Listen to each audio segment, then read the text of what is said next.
Jewelry store owner pretends to be a customer. What he witnesses about his staff leaves him speechless. The gleaming lights of Emerson's fine jewelry had become Marcus Emerson's pride and joy, the culmination of 15 years of sacrifice and determination. But behind the polished glass display cases and the soft, ambient lighting lay a truth he had yet to discover, one that would shake the very foundation of everything he had built.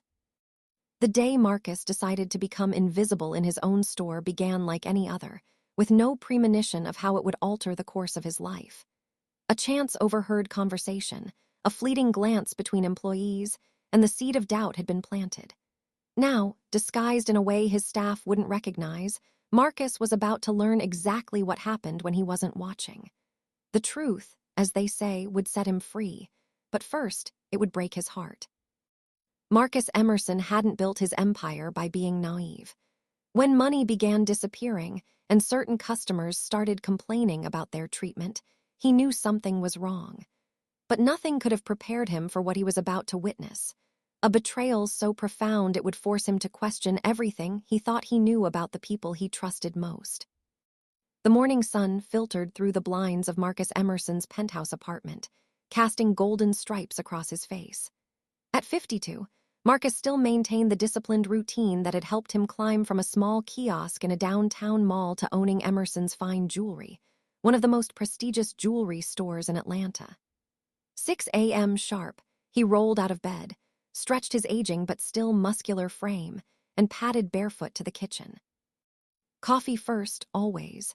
As the rich aroma filled the kitchen, Marcus leaned against the marble countertop and gazed out at the city skyline.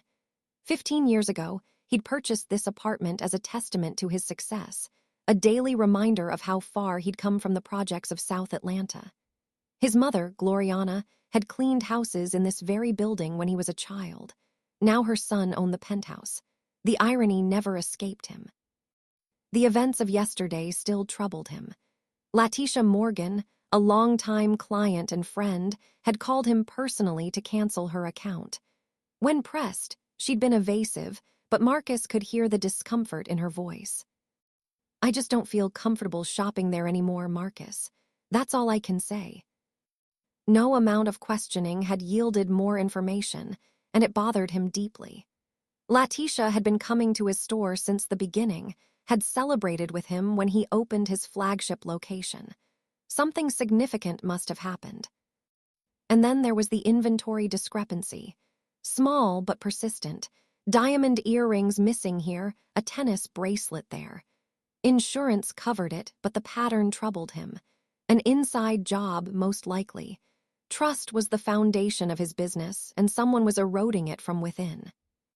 Marcus sipped his coffee and made a decision. It was time to see his empire through different eyes. His reflection in the bathroom mirror revealed a face etched with determination. 20 minutes later, he emerged transformed. The crisp suits and designer shoes that typically comprised his wardrobe had been replaced with faded jeans, scuffed boots, and a plain button-down shirt. A baseball cap shadowed his face, and glasses he rarely wore completed the disguise.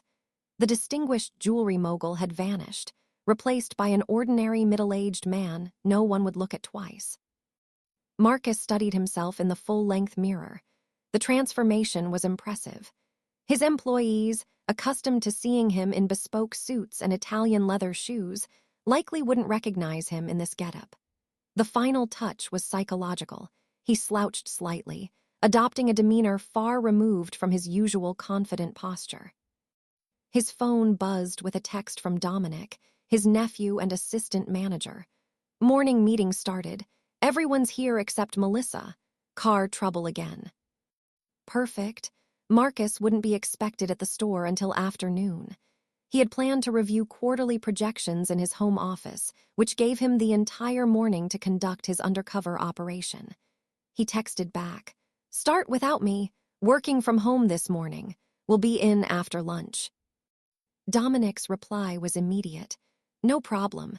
Finance reports on your desk when you arrive." Marcus pocketed his phone with a twinge of guilt.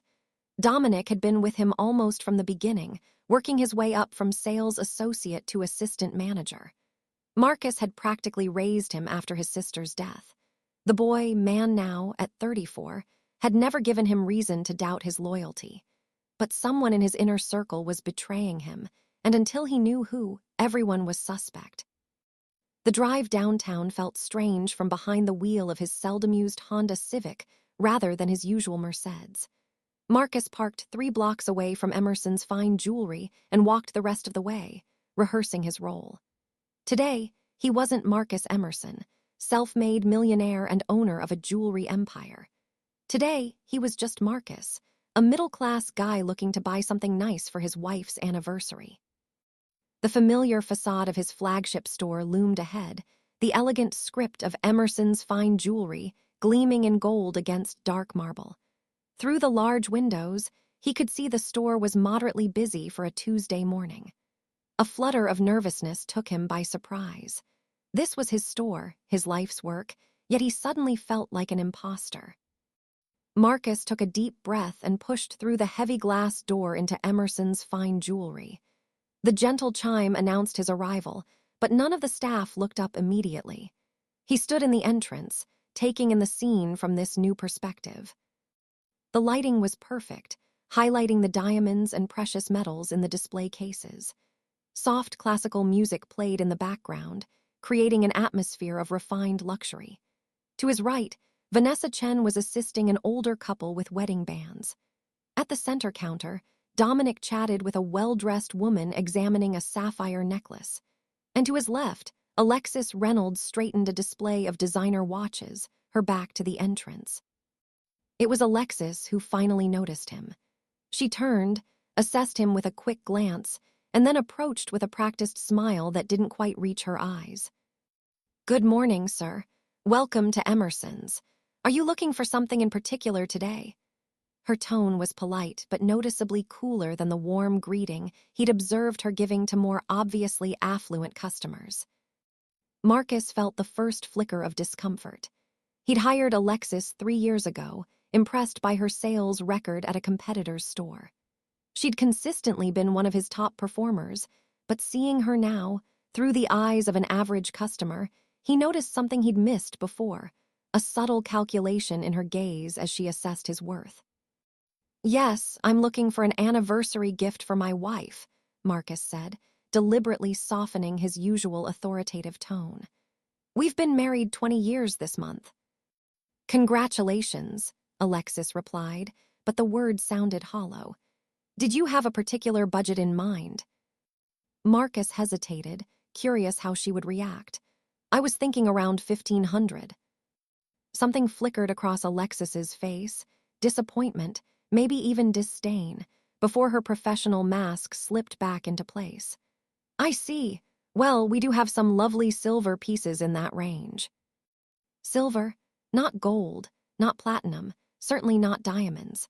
Marcus had specifically curated collections at various price points because he believed everyone deserved a special piece of jewelry, regardless of their budget.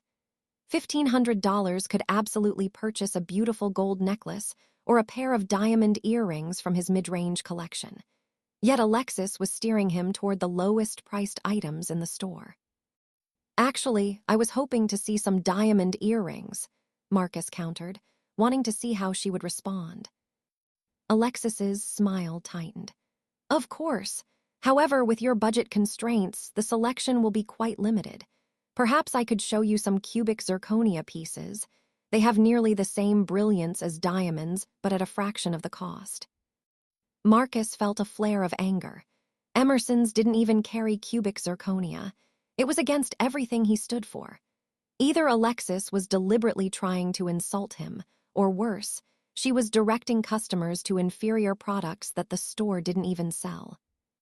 "I'm pretty sure my wife can tell the difference between diamonds and cubic zirconia," he said, allowing a hint of irritation to creep into his voice. "Maybe I should speak with another associate." Alexis's expression cooled further. "As you wish. However, I believe they're all assisting other customers at the moment. I'm just trying to help you find something within your means." The condescension in her tone was unmistakable. Marcus glanced around the store, noting that Dominic had finished with his customer and was now organizing something behind the counter. Before he could request another associate, the bell chimed, announcing new customers.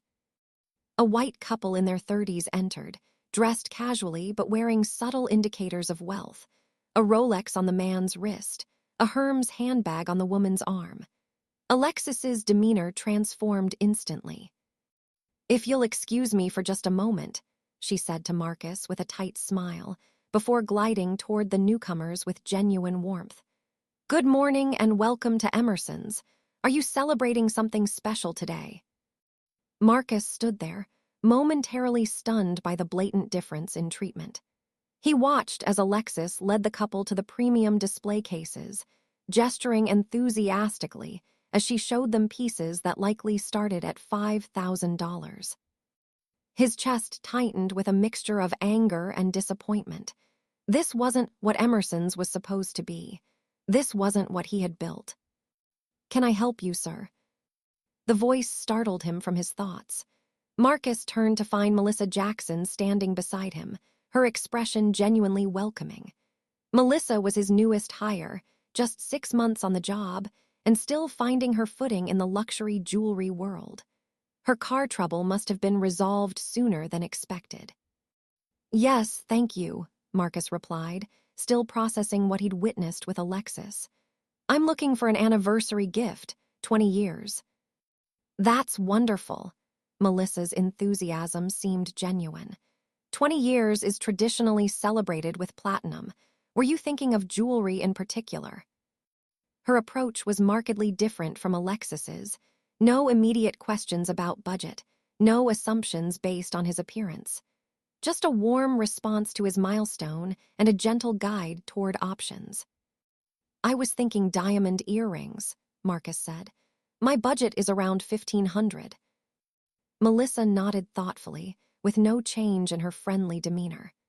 "We have several beautiful options in that range. The Evermore collection has some lovely pieces that combine diamonds with white gold, not platinum, but still very special. Or if you'd prefer something unique, we have some vintage-inspired pieces that are quite stunning." She led him to a display case that contained exactly what she'd described: tasteful, quality pieces that respected his stated budget without making him feel lesser for it. This was precisely the experience Marcus had envisioned for every customer who walked through his doors. "These are beautiful," Marcus said, genuinely impressed by Melissa's selection. He pointed to a pair of diamond studs with a delicate halo design. "May I see those?" "Absolutely." Melissa retrieved the earrings and placed them on a velvet display pad. "These are 14-karat white gold with a 1/4 carat of diamonds total. The halo setting maximizes the sparkle, so they appear more substantial than their carat weight would suggest." As Melissa continued her knowledgeable presentation, Marcus noticed Alexis watching them from across the store, her expression sour. Clearly, she thought Melissa was wasting time on a low-value customer, if only she knew. Beside him, Melissa's voice dropped to a confidential tone. "Between us, these are on promotion this week. They're usually $1,600, but they're marked down to $1,495. It's not advertised yet because the sale officially starts tomorrow, but I can honor the price today." Marcus nearly smiled. This was exactly the kind of customer service he emphasized in training, finding ways to work within a customer's budget without compromising quality. Melissa was proving herself to be everything he hoped for in an associate. "That sounds perfect," he said. "I'll take them." "Wonderful. Your wife will love them. If you'd like, we offer complimentary gift wrapping. Would you prefer the signature blue box or the anniversary gold?" "The anniversary gold would be nice." As Melissa processed his purchase, Marcus observed the rest of the store more carefully. Vanessa had finished with her elderly customers and was now straightening displays, occasionally glancing at her phone. Dominic was in animated conversation with another associate, James Wilson, their voices too low to hear. "Will you be paying with cash or card today?" Melissa asked. Marcus pulled out his wallet and extracted a credit card he rarely used, a basic Visa with no obvious prestige markers. "Card, please."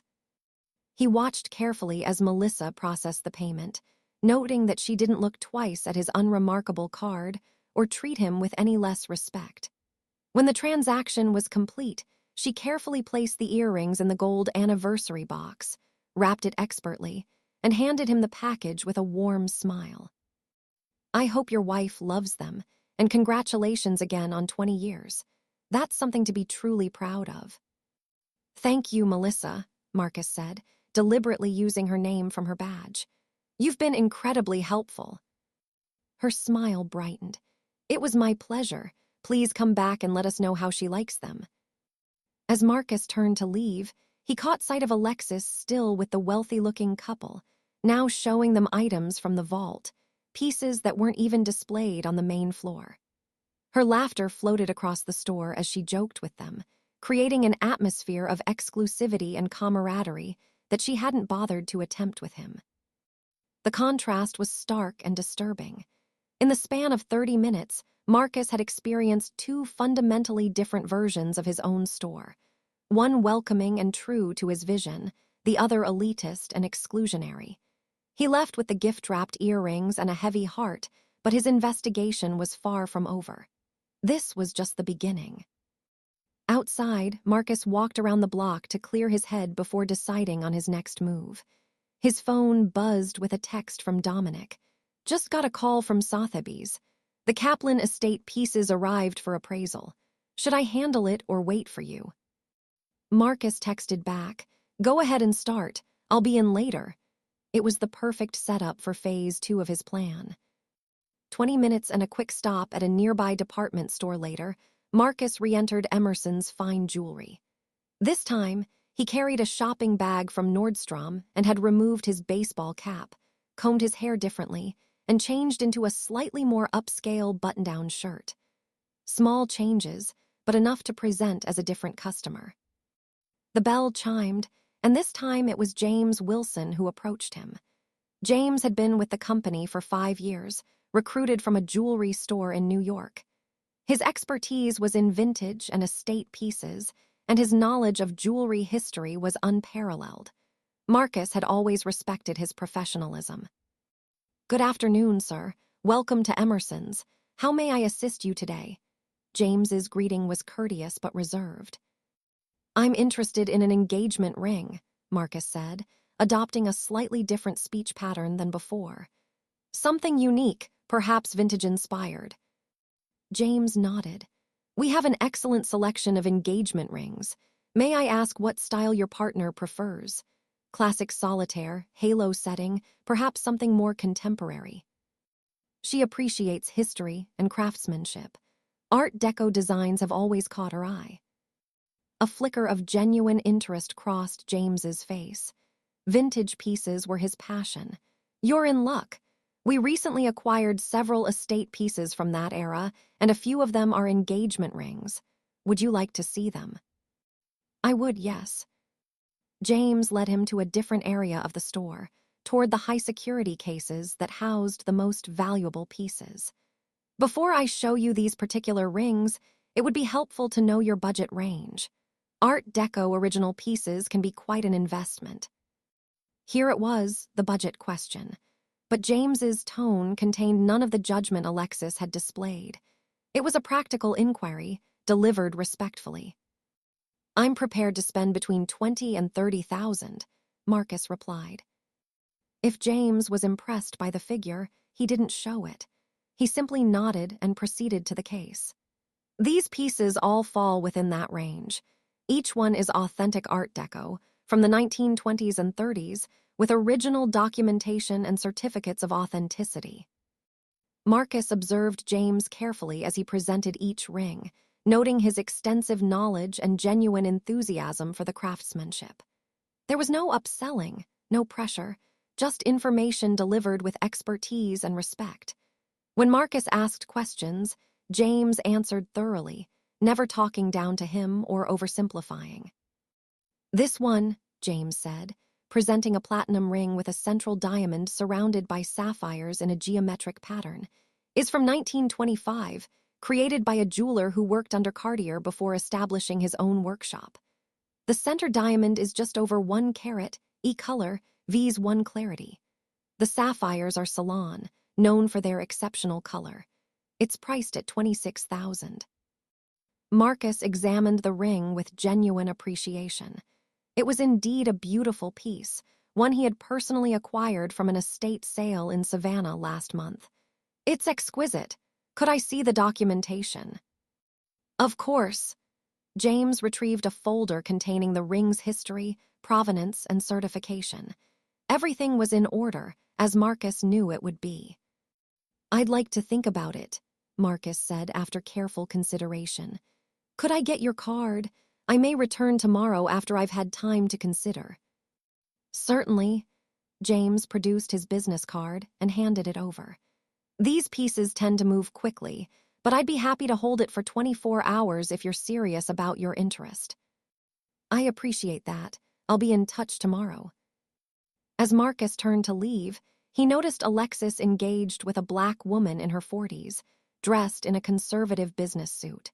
From Alexis's body language and the tight smile on her face, Marcus could tell she was giving this customer the same treatment he had received earlier. His jaw clenched in anger.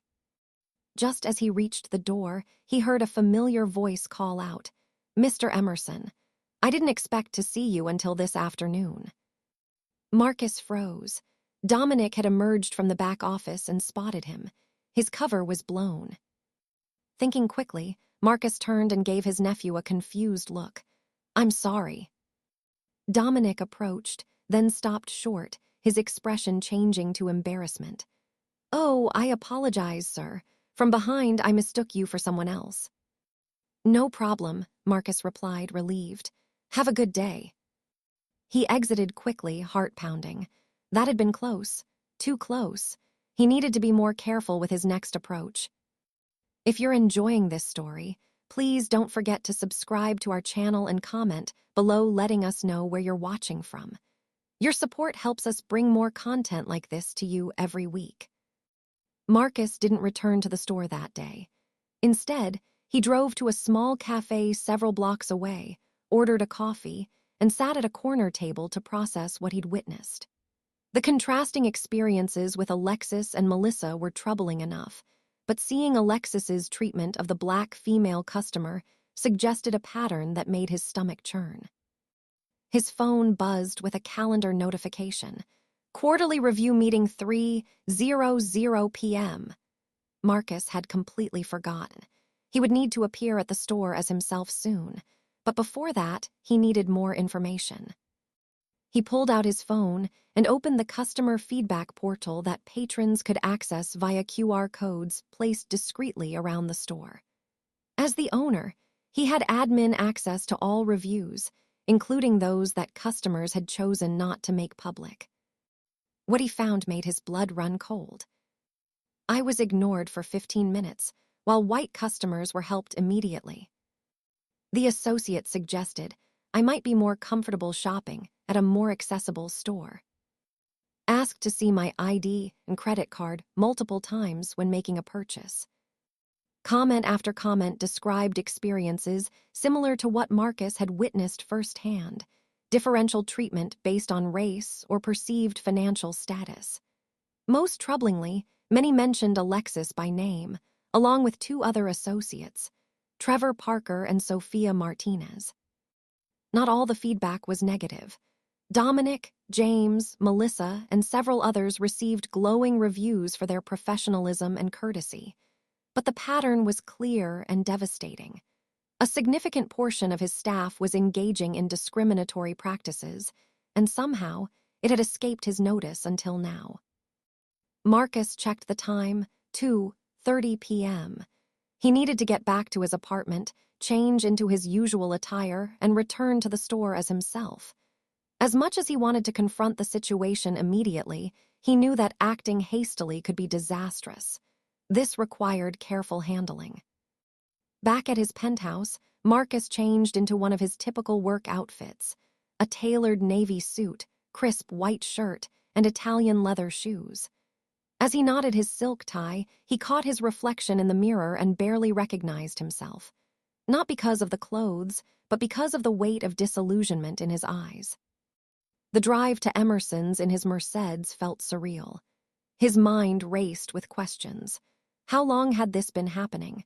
How many customers had been alienated, disrespected, or lost entirely? Was this connected to the inventory discrepancies? And perhaps most painfully, how had he failed to notice? When Marcus strode through the doors of Emerson's at precisely 3:05 p.m., the atmosphere shifted immediately. Associates straightened their posture, conversations quieted, and everyone turned to acknowledge his presence with respectful nods or greetings. "Good afternoon, Mr. Emerson," Vanessa called from the display she was arranging. "Afternoon, everyone," Marcus replied, his voice steady despite his inner turmoil. "Dominic, are we set up in the conference room?" "Yes, sir. Everyone's waiting," Dominic confirmed, falling into step beside him. "How was your morning?" "Enlightening," Marcus replied cryptically. "More productive than I anticipated."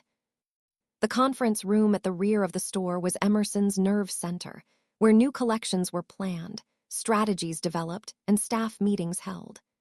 Today, his management team waited around the oval table.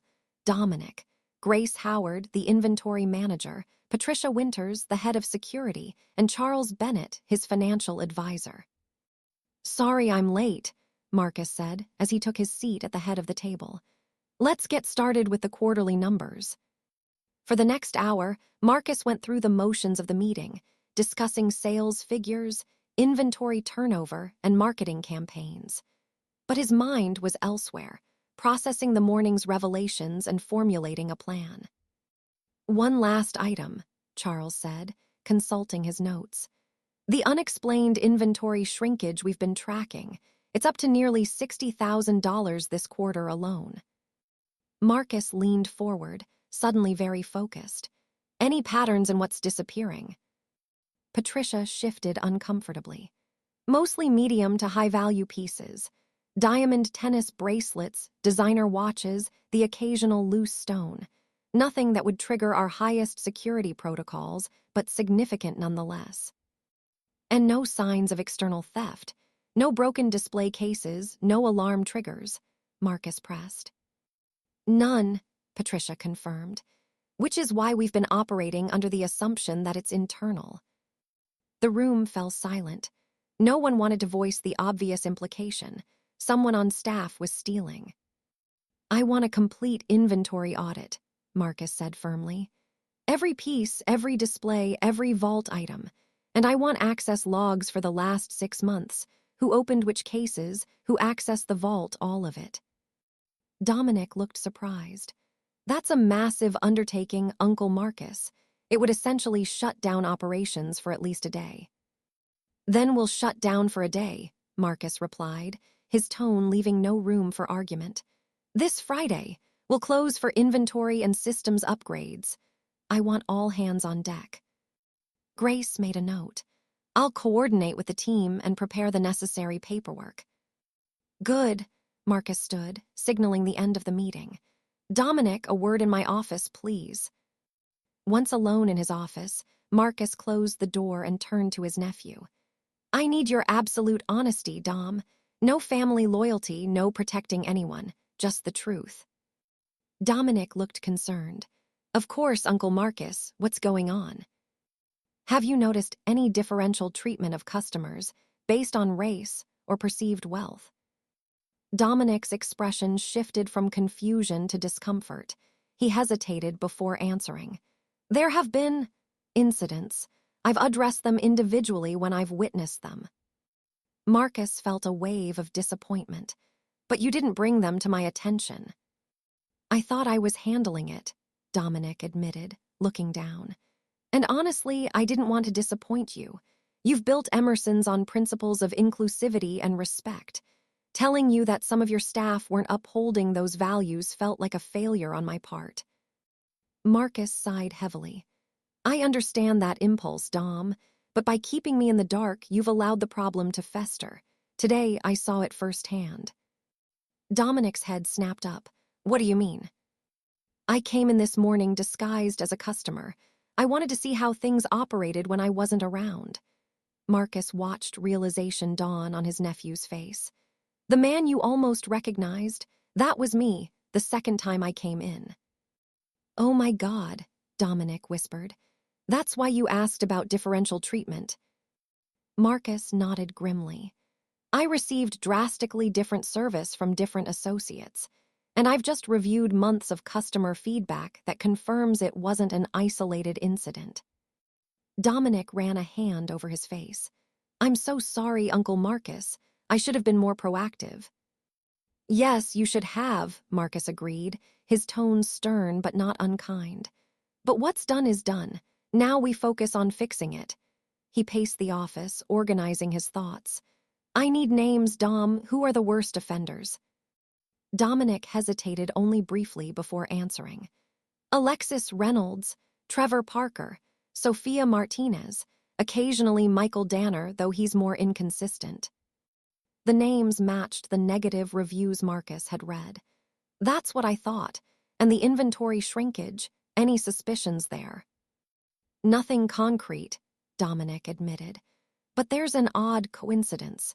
The items that go missing tend to be from the sections Alexis and Trevor manage most frequently. Marcus nodded slowly. I suspected as much. We'll know more after Friday's audit.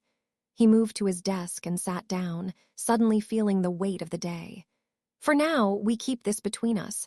I need to see more, understand the full scope of the problem before I take action. What are you planning? Dominic asked, concerned.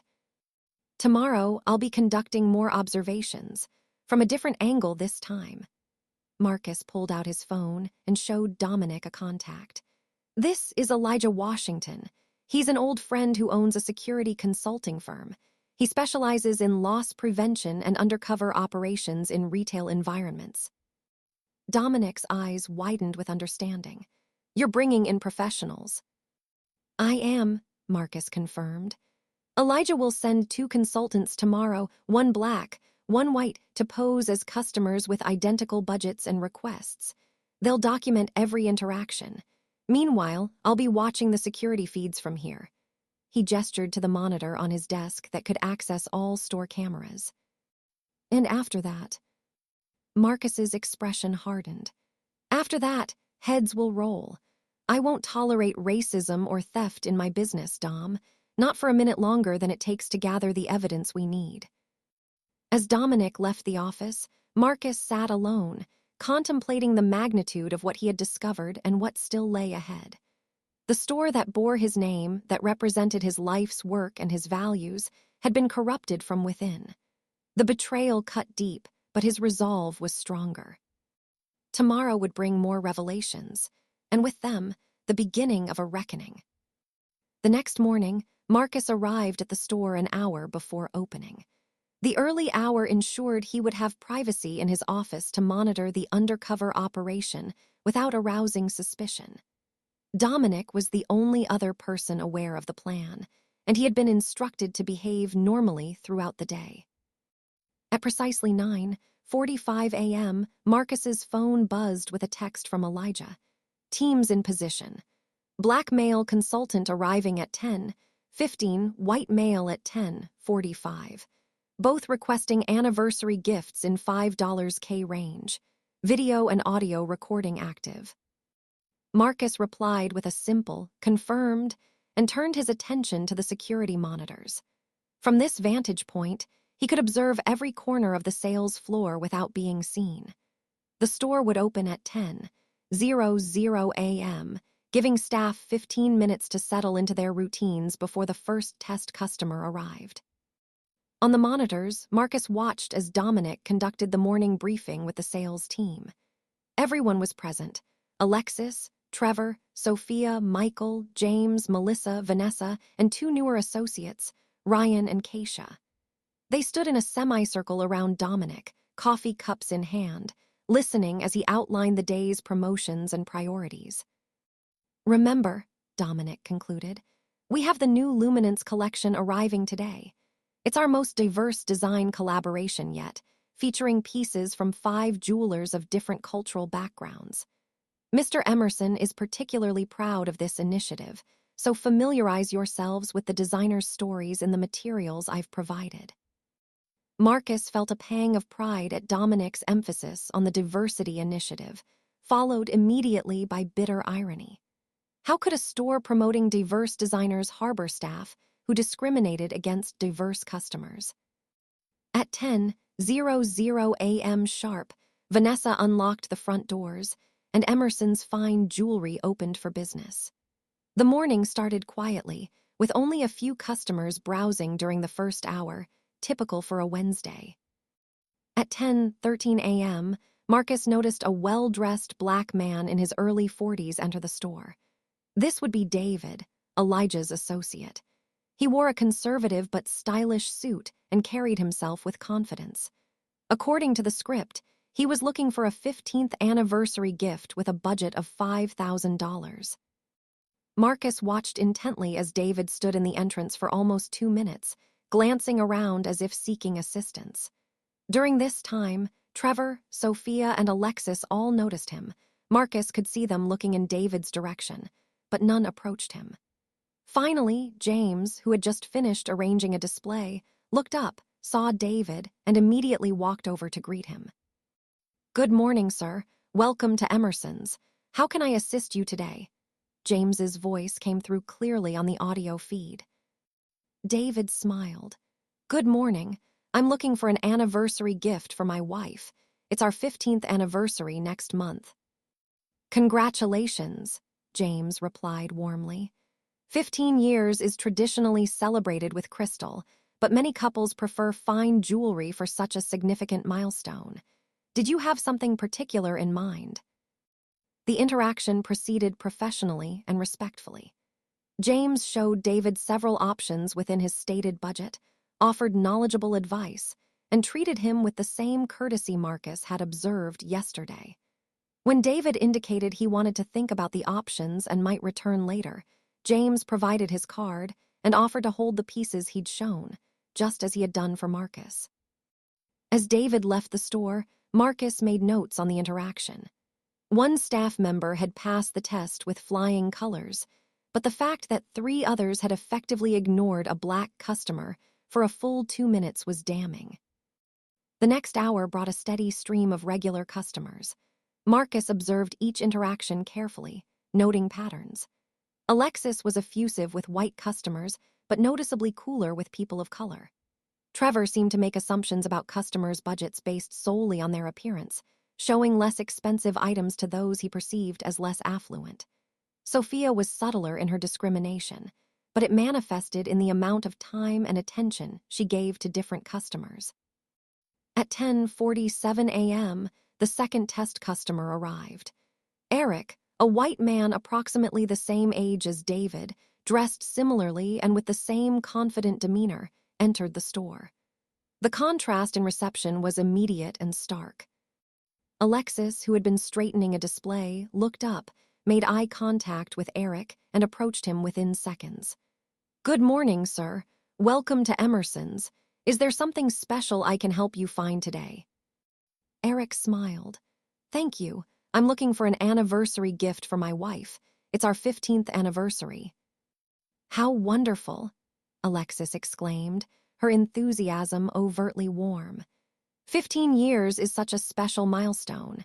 We have several exquisite collections that would make perfect anniversary gifts. Did you have a particular type of jewelry in mind? When Eric mentioned his $5,000 budget, identical to David's, Alexis's response was tellingly different from the treatment David had received. "That's a very generous budget for such a special occasion," she assured him. "We have some truly extraordinary pieces I'd be delighted to show you." She proceeded to guide Eric to some of the most premium displays, explaining the craftsmanship and significance of each piece with passionate detail. When Eric expressed interest in a diamond bracelet priced at $4,800, Alexis suggested he might want to consider adding matching earrings. "They're normally $2,200, but for such a special anniversary, "I could speak with management about a package price if you're interested in both," she offered, clearly attempting to upsell. The entire interaction lasted nearly 40 minutes, with Alexis devoting her complete attention to Eric despite other customers entering the store. When Eric ultimately made the same decision as David, to think about it and potentially return later, Alexis gave him her card, offered to hold the items, and even suggested she could stay late if he wanted to return after regular business hours. "It would be my pleasure to ensure you find the perfect gift," she assured him. 15 years of marriage deserves to be celebrated in style. As Eric left the store, Marcus sat back in his chair, a mixture of anger and vindication coursing through him. The evidence was irrefutable. Two customers, identical scenarios, vastly different experiences based solely on race. His phone buzzed with a text from Elijah. "Initial assessment complete. Full report will be ready by EOD. Second phase with female consultants scheduled for 2:00 p.m. and 2:30 p.m. Marcus replied, "Proceeding as planned, will continue monitoring." He spent the next few hours observing regular business operations, documenting every instance of differential treatment he witnessed. By lunchtime, the pattern was clear. Certain staff members, Alexis, Trevor, and Sophia most consistently, provided markedly different levels of service based on customers' race or perceived socioeconomic status. Others, James, Melissa, Vanessa, and the newer associates, maintained professional, respectful service regardless of who they were assisting. The afternoon brought the female consultants, Michelle, a black woman in her 30s, and Sarah, a white woman of similar age and presentation. They arrived at their designated times, both inquiring about engagement rings with a budget of $10,000. Once again, the disparity in treatment was blatant and disturbing. By the end of the day, Marcus had compiled extensive notes and time-stamped references to the security footage. Combined with Elijah's professional assessment, it would constitute irrefutable evidence of discriminatory practices. But the most disturbing revelation came just before closing. Marcus was about to shut down the monitoring system when movement near the high-value display cases caught his attention. Trevor was assisting the day's last customer, an elderly white woman purchasing a gift for her granddaughter. As the woman examined a pearl necklace Trevor had placed on the counter, he reached into the display case to retrieve a second option. In that brief moment, while the woman's attention was diverted, Trevor's hand made a subtle, practiced movement. Something small disappeared into his sleeve. Marcus leaned forward, heart racing. Had he just witnessed a theft in progress? He rewound the footage and watched again in slow motion. There was no mistaking it. Trevor had palmed what appeared to be a pair of diamond earrings while pretending to reorganize the display. Immediately, Marcus texted Patricia, his head of security. "Need immediate inventory check on Case 7, Section B diamond stud selection. Count and compare to morning inventory. Urgent but discreet." 10 minutes later, Patricia replied. "Inventory shows 2 pairs missing from morning count. System shows no sales from that section today." The final piece of the puzzle clicked into place. The inventory shrinkage, the differential treatment. His store had been infiltrated by individuals who not only discriminated against customers, but were actively stealing from the business. Marcus felt a cold rage settle over him. Tomorrow's full inventory audit would undoubtedly reveal more discrepancies. The evidence was mounting, and the reckoning would be swift and absolute. As the last employees left for the day, Marcus remained in his office, planning his next steps. This wasn't just about individual bad actors. It was about a systemic failure of oversight and accountability.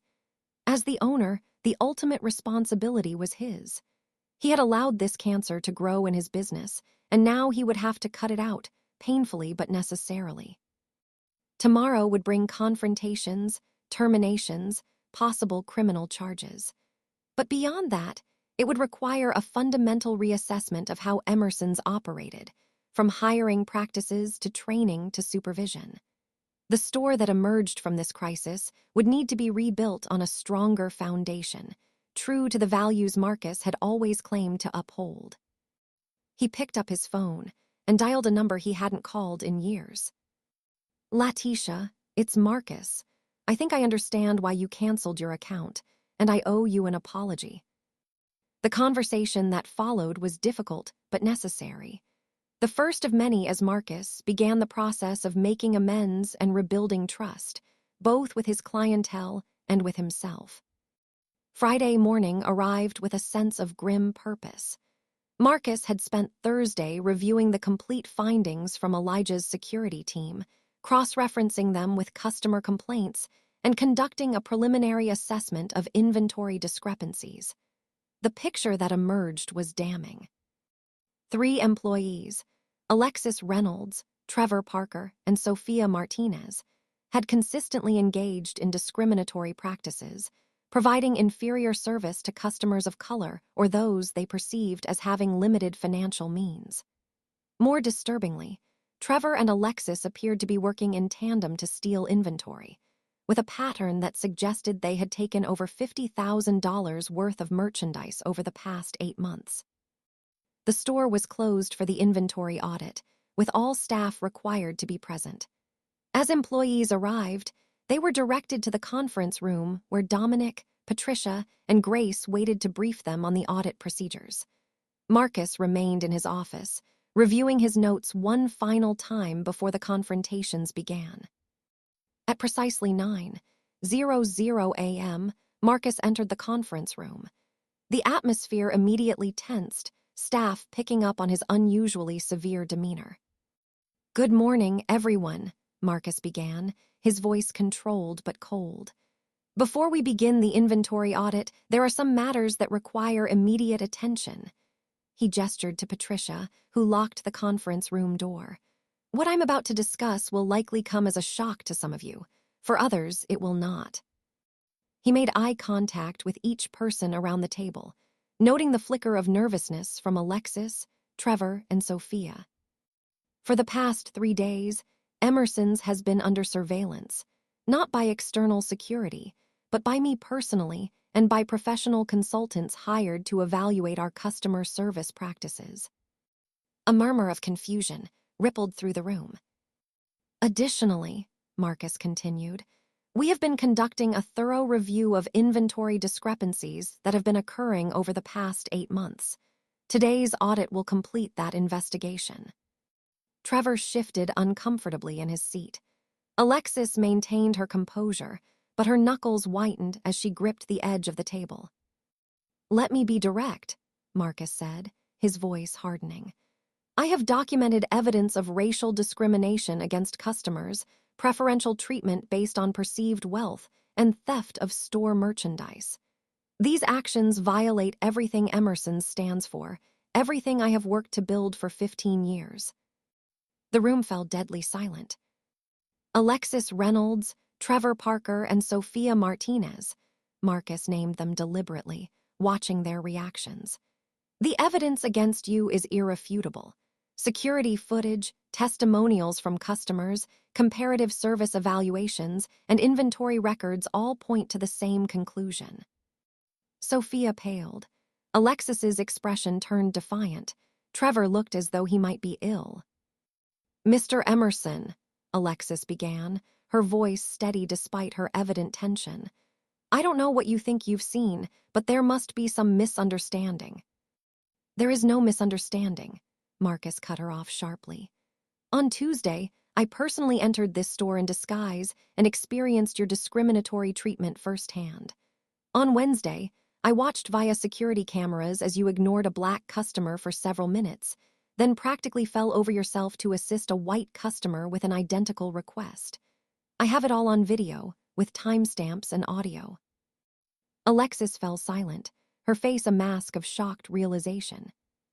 "As for the theft," Marcus continued, turning his gaze to Trevor, "I witnessed you palm a pair of diamond earrings on Wednesday evening. An immediate inventory check confirmed they were missing. The full audit today will undoubtedly reveal more discrepancies connected directly to you and to Alexis." Trevor's face crumpled. "Mr. Emerson, I can explain." "Save it for the police," Marcus interrupted coldly. "Patricia, please escort these three to my office. The authorities have been notified and will be arriving shortly to take statements and potentially press charges." As Patricia led the three stunned employees out of the room, Marcus turned to the remaining staff. "To the rest of you, I owe an apology. As the owner of this business, the ultimate responsibility for what happens here is mine. I failed to properly oversee operations, failed to create an environment where discriminatory behavior would be immediately identified and addressed. That changes today." He took a deep breath before continuing. "James, Melissa, Vanessa, Ryan, Keisha, your customer service has been exemplary. You've treated all customers with the respect and professionalism I expect. For that, I thank you." The 5 associates looked relieved, but still shaken by the morning's events. "Dominic," Marcus turned to his nephew, "you recognized problems but failed to escalate them appropriately. Your intentions were good, but your execution was lacking. We'll discuss this further in private." Dominic nodded solemnly, accepting the public reprimand. "Moving forward, Emerson's will implement comprehensive changes. We'll conduct regular mystery shopper evaluations, establish a formal customer feedback system, create a clear reporting structure for concerns about colleague behavior, and provide mandatory diversity and inclusion training for all staff, including management." Marcus paused, looking around the room. "Most importantly, we'll foster an environment where discrimination in any form is immediately addressed and not tolerated." Ever. The day that followed was grueling. The inventory audit confirmed what Marcus had suspected. Nearly $80,000 worth of merchandise had disappeared over the past year, most of it traceable to Trevor and Alexis. The police took statements and evidence, and both were charged with grand theft. Sophia, while not implicated in the theft, was terminated for discriminatory practices. By the time Marcus finally returned home that evening, he was mentally and emotionally exhausted. The adrenaline that had carried him through the confrontations had long since dissipated, leaving behind a profound weariness. He poured himself a rare glass of scotch and stood by the penthouse windows, gazing out at the city lights. His phone buzzed with a text from Dominic. "Staff meeting scheduled for Monday morning as requested. New security protocols in place. Take care of yourself this weekend, Uncle Marcus. We'll rebuild stronger." Marcus typed back a simple "thank you" before setting his phone aside. Rebuild they would, but the betrayal still stung. Not just the theft and discrimination, but his own failure to see what was happening in the business that bore his name. The scotch burned pleasantly as he took a sip, contemplating the work that lay ahead. New hiring practices to implement, training programs to develop, trust to rebuild, both with his customers and with himself. His doorbell rang, surprising him. He wasn't expecting anyone. When he opened the door, Letitia Morgan stood in the hallway, elegant as always in a tailored pantsuit. "Letitia," Marcus said, genuinely surprised. "I wasn't expecting you." "I wasn't planning to come," she admitted. "But after our conversation yesterday, I felt I should see you in person." She held up a bottle of wine. "I brought reinforcements." Despite his exhaustion, Marcus smiled and stepped aside to let her in. Their friendship stretched back to his early days in business, when she'd been one of his first loyal customers and vocal supporters. Her decision to cancel her account had hurt more than he'd initially acknowledged. As they settled in the living room with glasses of wine, Letitia studied him thoughtfully. "You look like hell, Marcus." He chuckled despite himself. "It's been a hell of a day." "Tell me everything," she said, curling into the corner of his sofa. "From the beginning." And so he did. He told her about the overheard conversation that had first raised his suspicions, about his decision to go undercover in his own store, about the shocking disparity in treatment he'd witnessed. He told her about the theft, the confrontations, the terminations, and the charges being filed. He held nothing back, including his own sense of failure and culpability. When he finished, Letitia was silent for a long moment. "You know," she finally said, "when that woman, Alexis, you said, treated me like I couldn't possibly afford anything in your store, I almost said something. I almost asked for you directly." "Why didn't you?" Marcus asked softly. Letitia sighed. "Because I didn't want to be that person, the angry black woman causing a scene. Because I was tired of always having to fight for basic respect. Because I thought maybe, just maybe, you knew and didn't care." Her words hit him like a physical blow. "Letitia, I swear to you, I had no idea." "I believe you," she replied, her expression softening. "And what you did took courage. Confronting the truth, especially when it reveals our own blind spots, isn't easy." She leaned forward, her gaze intense. "But what happens now, Marcus? How do you ensure this never happens again?" It was the question he'd been asking himself all day. "Structural changes," he said firmly. "New hiring practices, better training, regular evaluations, clear accountability. But beyond that, a personal commitment to be more present, more aware. To create a culture where discrimination isn't just against policy, it's unthinkable." Letitia nodded slowly. "That's a good start." She smiled slightly. "And maybe I'll reactivate my account, give the new Emersons a chance to prove itself." "I'd like that," Marcus said, realizing how much her friendship and her business meant to him. "And I promise you won't be disappointed." As they continued talking into the night, Marcus felt something shift within him. The pain and disillusionment remained, but alongside them grew a renewed sense of purpose. Emerson's fine jewelry had been built on principles of quality, integrity, and inclusivity. Somewhere along the way, he'd allowed those principles to become mere words rather than lived values. Never again. The path forward would be challenging, rebuilding staff, regaining customer trust, reinforcing a culture of respect and integrity. But Marcus Emerson was no stranger to challenges. He'd built his empire from nothing, overcome obstacles that would have defeated many others. This crisis, painful as it was, offered an opportunity for renewal and growth. As Letitia left that night, she paused at the door. "You know what impresses me most about all this, Marcus?" "What's that?" "That you were willing to see the truth, even when it was ugly. That's rare." She squeezed his arm gently. "Don't lose that willingness." After she left, Marcus returned to the window, gazing out at the city where he'd built his life and his business. He thought about his mother, Gloriana, who had cleaned houses in this very building, about how proud she'd been when he opened his first store, about how devastated she would have been to know that discrimination was happening in her son's business.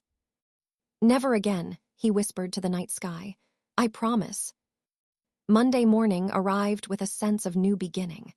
Marcus entered Emerson's fine jewelry 30 minutes before the staff meeting was scheduled to begin.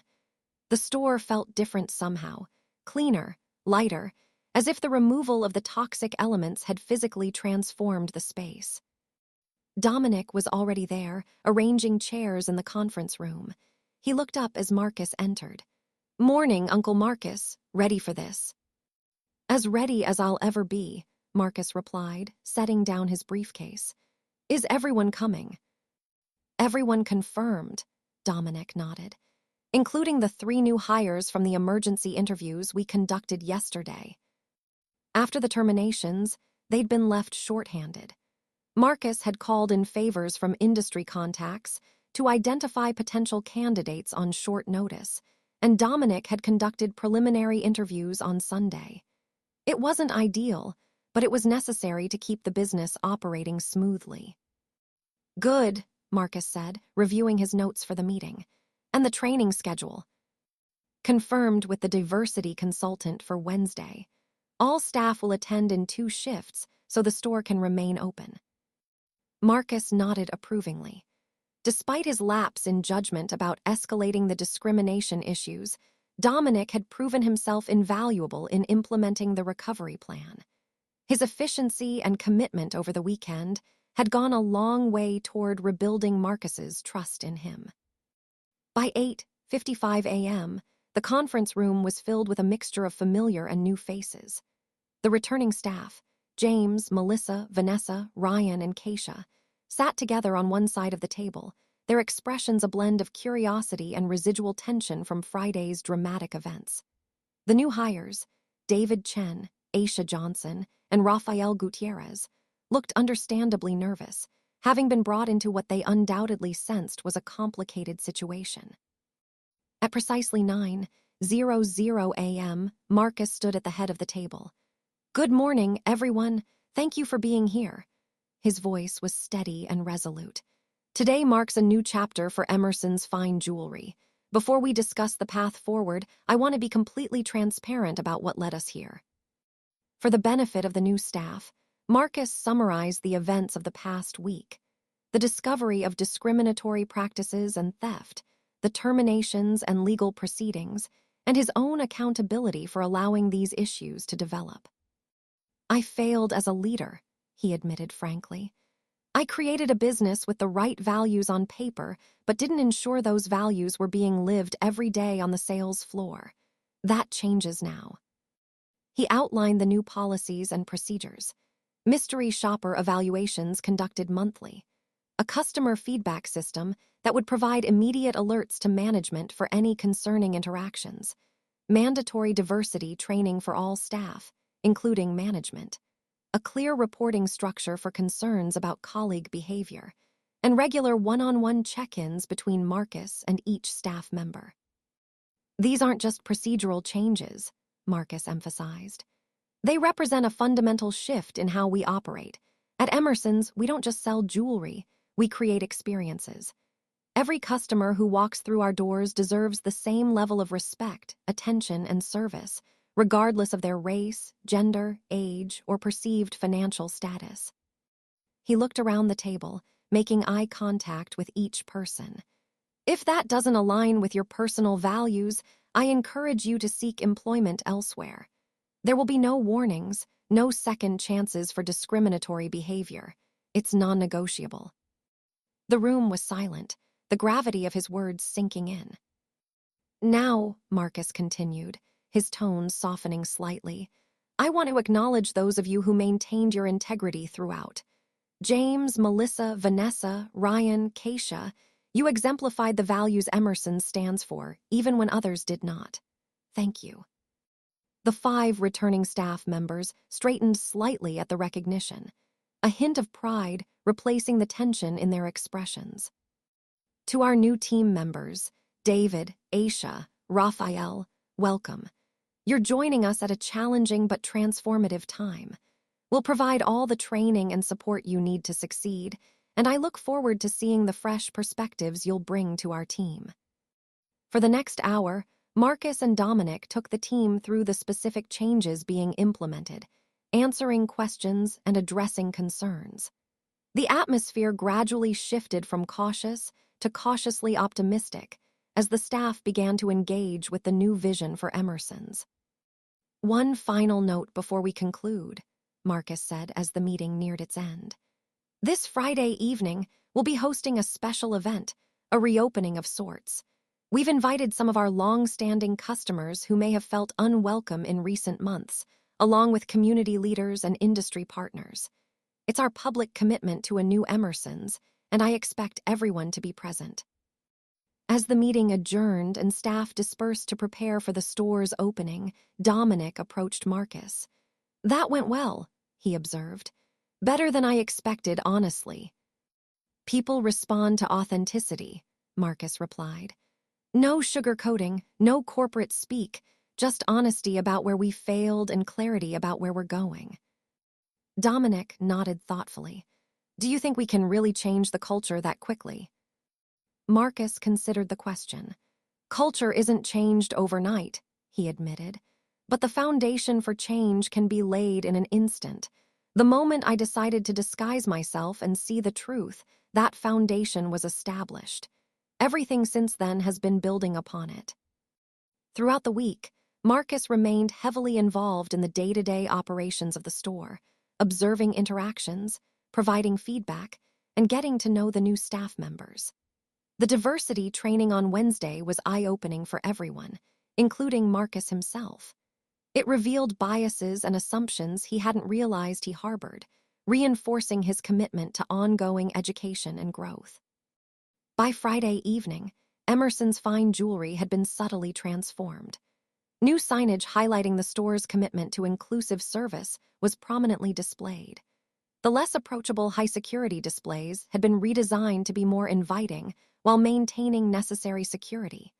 Staff wore new name badges that included the languages they spoke, creating additional points of connection with diverse clientele. As guests began to arrive for the reopening event, Marcus stood at the entrance, personally greeting each one. When Letitia Morgan walked through the door, he embraced her warmly. "You came," he said, genuinely pleased. "I said I'd give the new Emersons a chance," she reminded him with a smile. "And I brought reinforcements." She gestured to several friends behind her, successful Black professionals who represented potential new customers if they received the welcome they deserved. "I'm honored," Marcus replied sincerely. "Please explore, ask questions. The entire team is eager to meet you." Throughout the evening, Marcus watched with pride as his staff interacted with guests. James enthusiastically explaining the history of vintage pieces to an elderly couple. Melissa guiding a young interracial couple through engagement ring options with warmth and expertise. The new hires, David, Aisha, and Raphael, bringing fresh energy and perspectives as they connected with customers from diverse backgrounds. Near the end of the event, Marcus clinked a spoon against his champagne glass, gathering everyone's attention. "Thank you all for being here tonight," he began, looking around at the gathered clients, community leaders, and staff. "Your presence means more than I can adequately express." The room quieted, all eyes on him. "Emerson's fine jewelry has been my life's work, my greatest achievement. Or so I thought." He paused, gathering his thoughts. "But a business is more than its balance sheet or its brand recognition. It's more than the quality of its merchandise or the elegance of its showroom. A business is, at its heart, a reflection of values made manifest." Several heads nodded in agreement. "Recently, I was forced to confront a painful truth, that the values I claimed to uphold were not being consistently practiced within these walls. That failure is mine, and the responsibility for correcting it is also mine." His gaze swept the room, taking in the diverse faces before him. Tonight represents more than a recommitment to those values. It represents a new understanding that values without vigilance are merely words. That integrity requires constant attention and care. That excellence demands consistency in all things, including how we treat every person who walks through our doors. Marcus raised his glass slightly. "To all of you who have given Emerson's a second chance, thank you. To my team who has embraced this new chapter with openness and dedication, thank you. And to those who helped me see the truth, even when it was painful." His eyes found Letitia's, "My deepest gratitude." As conversations resumed and the evening wound down, Marcus found himself standing beside Dominic near the main display cases. They watched in comfortable silence as Melissa expertly assisted a young Black woman selecting her first significant piece of jewelry, treating her with the same attentiveness she would show a celebrity or wealthy socialite. "This is what it should always have been," Marcus said quietly. Dominic nodded. "And what it will be moving forward." He hesitated, then added, "I've been thinking about what happened, how things were allowed to deteriorate without us noticing.